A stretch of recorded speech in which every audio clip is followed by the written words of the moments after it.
Okay. இன்னைக்கு வந்து ஒரு முக்கியமான டாபிக். என்ன அப்படின்னா, பாண்ட் செல்லிங்.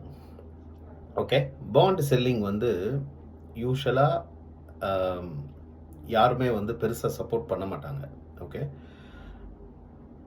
பட் இங்க அயோனியன்ல உங்களுக்கு வந்து பாண்ட் செல்லிங் பண்ணணும் அப்படின்னா, எனிவே நீங்க வந்து உங்களோட ஆர்எம்ம கூப்பிடுங்க. அவங்களுக்கு வந்து இன்ஃபார்ம் பண்ணுங்க. ஓகே. அவங்க வந்து பையரை ஐடென்டிஃபை பண்ணிட்டு மேக்ஸிமம் எவ்வளோ குயிக்காக கொடுக்க முடியுமோ அதை கொடுத்துருவாங்க. ஓகே. பட் இந்த பாண்ட் செல்லிங் வந்து எதுக்காக நம்ம பண்ணுறோம், நீங்கள் எதுக்கெல்லாம் பண்ணுறீங்க, ஓகே, எதுக்கெல்லாம் பண்ணணும் அப்படிங்கிறத பற்றி பேசணும் அப்படின்றதுனால தான் இந்த வீடியோவை நான் போடுறேன். ஓகே. யூஸ்வலாக பாண்ட் செல்லிங் நான் எக்ஸ்பீரியன்ஸ் பண்ணது எங்கே பண்ணுறேன் அப்படின்னா வந்து, நீங்கள் எல்லாரும் இம்மீடியட்டாக எனக்கு வந்து ஒரு மெடிக்கல் எமர்ஜென்சி வந்துருச்சு, அதனால் நான் விற்கணும் அப்படின்னு நினைக்கிறீங்க. அதுக்கு பாண்டை விற்கணுமா அப்படின்னு கேட்டால் விச் இஸ் ராங். ஏன் ராங் அப்படின்னா, ப்ராப்பராக கரெக்டாக பிளான் பண்ணி மெடிக்கல் இன்சூரன்ஸ் இருந்தால் ஓகே, இதை நீங்கள் அவாய்ட் பண்ணலாம். First point. செகண்ட் பாயிண்ட்டு, எனக்கு வந்து லேண்ட் வாங்கணும், வீடு வாங்கணும், கமர்ஷியல் பில்டிங் வாங்கணும் அப்படிங்கிறதுக்காக நிறைய பேர் பாண்ட்ஸை வைக்கிறீங்க. டு சம் எக்ஸ்டெண்ட் எனக்கு ஓகே தான். மீனிங் என்னென்னா, நீங்கள் ஒரு அசட்லேருந்து இன்னொரு அசட்டுக்கு மூவ் பண்ணுறீங்க. ஓகே. ஸோ அது வந்து நான் தப்பு சொல்ல மாட்டேன். பட் உண்மையிலே லேண்டு, பில்டிங், அப்புறமா கமர்ஷியல், ரியல் எஸ்டேட் இதெல்லாம் வந்து இன்வெஸ்ட் பண்ணணுமா அப்படிங்கிறத ஒரு முறைக்கு 2 முறை செக் பண்ணிவிட்டு பண்ணுங்கள். பட் இதுக்கு நீங்கள் வந்து சஃபிஷியன்ட் டைம் முன்னாடி, இது வந்து இட்ஸ் நாட் இமீடியட். இன்றைக்கி நைட் தூங்கி காலையில் ஏஞ்சதுக்கப்புறமா வந்து நான் லேண்ட் வாங்கணும் அப்படின்ற மாதிரி வரக்கூடாது. இது நீங்கள் வந்து ஆல்ரெடி ப்ரீ பிளான்டாக இருக்கக்கூடிய ஒரு விஷயந்தான். அதனால் கொஞ்சம் முன்னாடியே இன்ஃபார்ம் பண்ணிட்டீங்கனாலும் it's well and good. Okay. ஒரு சிலர் வந்து மேரேஜ் எக்ஸ்பென்சஸ், ஸ்கூல் ஃபீஸ் கட்டணும், எனக்கு அது பாண்டு விற்று கொடுங்க அப்படிங்கிறதுக்கெலாம் வந்து சொல்கிறீங்க. ஓகே. ஸோ அது வந்து முடிஞ்ச வரைக்கும் கொஞ்சம் அவாய்ட் பண்ணிக்கிறது பெட்டர்னு நான் நினைக்கிறேன். காரணம் என்னென்னா, எதெல்லாம் ஷார்ட் டேர்ம், ஃபார் எக்ஸாம்பிள் நான் ஸ்கூல் ஃபீஸ் மாதிரியான விஷயங்கள் சொல்கிறேன், எதெல்லாம் ஷார்ட் டேர்மில் இருக்கோ அதுக்கு பாண்டில் இன்வெஸ்ட் பண்ணாதீங்க. What is short term Vinod அப்படின்னா, 1 இயர் 2 இயர்ஸ்க்குள்ளே இருக்கிற மாதிரி இருக்குது, இல்லை 1 இயர் இது திரும்பி எனக்கு இந்த பணம் எனக்கு வந்து 1 இயரில் தேவை, ஏதோ ஒரு எக்ஸ்பென்சஸுக்கு தேவை அப்படிங்கிற விஷயத்துக்கு பாண்ட்ஸில் இன்வெஸ்ட் பண்ணாதீங்க. அதாவது பாண்ட்ஸில் நீங்கள் இன்வெஸ்ட் பண்ணுற பணம் டில் மெச்சூரிட்டி வரைக்கும் ஹோல்ட் பண்ணுற மாதிரி இருந்தால் மட்டும் பண்ணுங்கள், இல்லை பண்ண வேண்டாம். ஓகே. அந்த ப்ராடக்ட் நேச்சரே அப்படி தான். ஓகே. அதை வந்து ஈஸியாக செல் பண்ணிடலாம், ஈஸியாக பை பண்ணிடலாம் அப்படின்ற மாதிரிலாம் எப்போதுமே யோசிக்காதீங்க. ஓகே. This is one. ஒரு சிலர் வந்து ஒரு ஜென்யூன் ரீசன், இதை நான் அவாய்டே பண்ண முடியாது, இதை நான் அக்செப்டும் பண்ணிப்பேன். ஓகே. அது என்ன அப்படின்னா, திடீர்னு மார்க்கெட் ஃபால் ஆகுது, யாரோ ஒருத்தர் குண்டு போடுறாங்க, அந்த குண்டுனால மார்க்கெட் இறங்குது, இல்லை திடீர்னு வந்து க்ரூட் ஆயிலெலாம் ஏறுது. ஸோ அதுக்கு வந்து நான் வந்து பாண்ட்ஸ் செல் பண்ணிவிட்டு can I shift to equity அப்படின்னு கேட்டிங்கன்னா, S it's a genuine reason, நீங்கள் ஷிஃப்ட் பண்ணணும் அப்படிங்கிறது என்னோட பாயிண்ட். பட் ஒரே நாளில் இறங்கி திருப்பி அடுத்த நாளே ஏறிட போகிறது கிடையாது. அதாவது 10% இறங்கிட போகுது, திருப்பி அடுத்த நாளே 10 அப்படியே ஏறி போயிடாது. Okay. You will have sufficient time to do that. So அதை கொஞ்சம் முன்னாடியே பிளான் பண்ணி வைங்க, முன்னாடியே இன்ஃபார்ம் பண்ணுங்கள். இந்த மாதிரி வந்து எனக்கு இந்த மாதிரி மார்க்கெட் இறங்கினா எனக்கு வந்து செல் பண்ணணும். செல் பண்ணும்போது அது செல் பண்ணுறதுங்கிறது it's a process. Okay. So அதனால் பாண்ட்ஸை செல் பண்ணிவிட்டு நீங்கள் ஈக்விட்டி வாங்கலாம், நான் இல்லைன்னு சொல்லலை. பட் அதுக்குன்னு ஒரு டைம் கொடுங்க. அட்லீஸ்ட் ஒரு 1 வீக் 10 டேஸ் டைம் கொடுத்தீங்கன்னா கரெக்டாக பையர்ஸ் ஐடென்டிஃபை பண்ணி we can shift that. Okay. This is one. And இதெல்லாம் மீறி நான் என்ன சஜஸ்ட் பண்ணுறேன் அப்படின்னா, முக்கியமான ஒரு பல காரணங்களுக்கு ஒரு ஃபியூ ரீசன்ஸ்க்கு வந்து நீங்கள் வந்து பாண்ட்ஸை வந்து செல் பண்ணணும் அப்படின்னு நான் சொல்லுவேன். அது எதுக்கு அப்படின்னா, இப்போ உங்களை போர்ட்ஃபோலியோவில் போய் ஓப்பன் பண்ணி பாருங்கள்.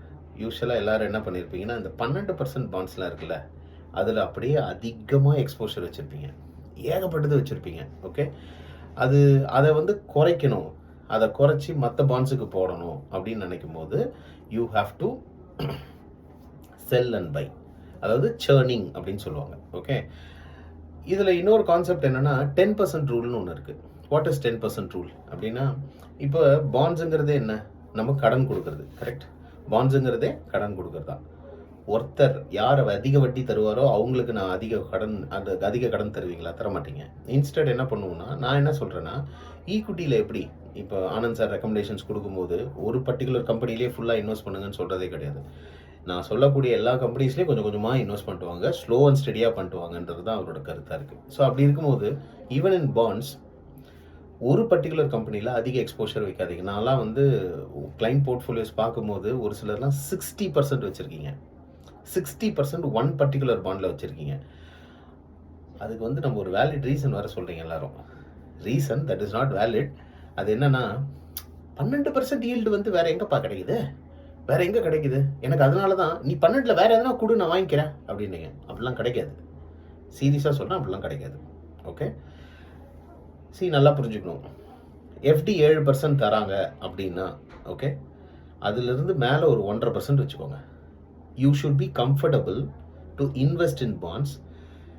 எப்போ அப்படின்னா 8.5% ஒரு பாண்ட் கிடைச்சா கூட you are supposed to invest. என்னை பொறுத்த வரைக்கும் நான் எப்படி நான் என்னோட பர்சனலாக நான் இன்வெஸ்ட் பண்ணுறதெல்லாம் எப்படி பண்ணுவேன் அப்படின்னா, I will start investing from 8.5%லேருந்து 12% வரைக்கும் நான் இன்வெஸ்ட் பண்ணுவேன். I will have equal weightage in all companies. For example, இப்போ இப்போ நான் என்னோட போர்ட்ஃபோலியோ சைஸ் வந்து ஒரு 1 கோடி ரூபா அப்படின்னு வச்சுக்கணும். ஓகே, 1 கோடி ரூபா அப்படின்னு ஒரு எக்ஸாம்பிளுக்கு பேசுகிறேன் அப்படின்னா, இதில் வந்து ஒன் பர்டிகுலர் கம்பெனி அதில் வந்து நான் 10% தான் வச்சுப்பேன், which is 10 lakhs. For example, நவியில் 10 lakhs, Kosamattam 10 lakhs, Muthoot fincorp 10 lakhs, Muthoot mini 10 lakhs, அதுக்கப்புறம் என்ன இருக்குது, ஆந்திர பிரதேஷில் 10 lakhs, யூபி பவரில் 10 lakhs. ஸோ இப்படி வந்து எல்லா ஒரு 10 டிஃப்ரெண்ட் கம்பெனிஸில் 10 lakhs எக்ஸ்போஷர் வச்சுக்கிறது இட் இஸ் பெட்டர். ஏன் அப்படின்னா, this will mitigate the risk அப்படிங்கிறதுக்காக தான் நம்ம அதை சொல்கிறோம். ஓகே, ஒரு சில டைம் உங்கள் ஆரம்ஸே ஹெல்ப் பண்ணுவாங்க. நீங்கள் கரெக்ட் டச்சில் இருக்கணும், கரெக்ட் சிங்கில் இருக்கணும், அவங்களும் சிங்கில் இருக்கணும். அதுவும் ரொம்ப இம்பார்ட்டண்ட். ஸோ அதில் வந்து ஒரு சில டைம் வந்து பார்த்தீங்கன்னு வச்சுக்கோங்களேன், உங்களுக்கு 10% ஈல்டு கிடைக்குது, 2 இயர்ஸில் முடிஞ்சிடும். அதே மாதிரி 10% அதே 10% ஈல்டில் கிடைக்குது, ஆனால் 5 வருஷத்தில் முடியுது அப்படின்னா நம்ம எதை சூஸ் பண்ணணும்னா 2 இயர்ஸில் தான் நம்ம சூஸ் பண்ணுவோம். வை? பிகாஸ் அதுதான் பெட்டர் ஈல்டு. ஓகே, ஷார்ட் டேர்மில் உங்களுக்கு 10% கிடைக்குது. ஸோ பட் இதில் ஒரு ரிஸ்க் இருக்குது. என்ன ரிஸ்க்குனா, ரீஇன்வெஸ்ட்மெண்ட் ரிஸ்க் அப்படின்றத நம்ம சொல்லுவோம். வாட் இஸ் ரீஇன்வெஸ்ட்மெண்ட் ரிஸ்க் அப்படின்னா, ரீஇன்வெஸ்ட்மெண்ட்னா அந்த 2 இயர்ஸில் முடிஞ்ச உடனே திருப்பி அதே 10% கிடைக்குமா அப்படிங்கிற ஒரு பாயிண்ட் ஒன்று இருக்குது. But across all these things we have to manage. என்னென்னலாம் கன்ஸ்ட்ரைன்ஸ் வருதோ இது எல்லாத்தையும் ஓரளவுக்கு மேனேஜ் பண்ணி பண்ணணும். ஸோ பாண்ட் செல்லிங் நீங்கள் கரெக்டாக உங்கள் ஆர்எம்ஸ் கிட்ட இன்ஃபார்ம் பண்ணுங்கள். ஓகே, டெஃபினட்டாக they will help you in selling. Okay, பாண்ட்ஸை செல் பண்ணிட்டு ஈக்குவிட்டிக்கு போகிறீங்களா, இட்ஸ் அ ஜென்யூன் ரீசன், நான் இல்லைன்னு சொல்லலை. ஓகே, பாண்டை செல் பண்ணி ஸ்கூல் ஃபீஸ் கட்டுறது, திடீர்னு வந்து நான் வந்து லேண்ட் வாங்கிட்டேன் அப்படின்னு சொல்லி நான் அதை வந்து விற்கிறது, இதெல்லாம் வந்து உங்களுக்கு இட்ஸ் நாட் அன்சர்டன். கரெக்டாக, இது வந்து நீங்கள் பொறுமையாக நிறுத்தி நிதானமாக உங்களால் டைம் கொடுத்து ப்ராப்பராக நீங்கள் செல் பண்ணலாம். அர்ஜென்ட்டில் செல் பண்ணாதீங்க.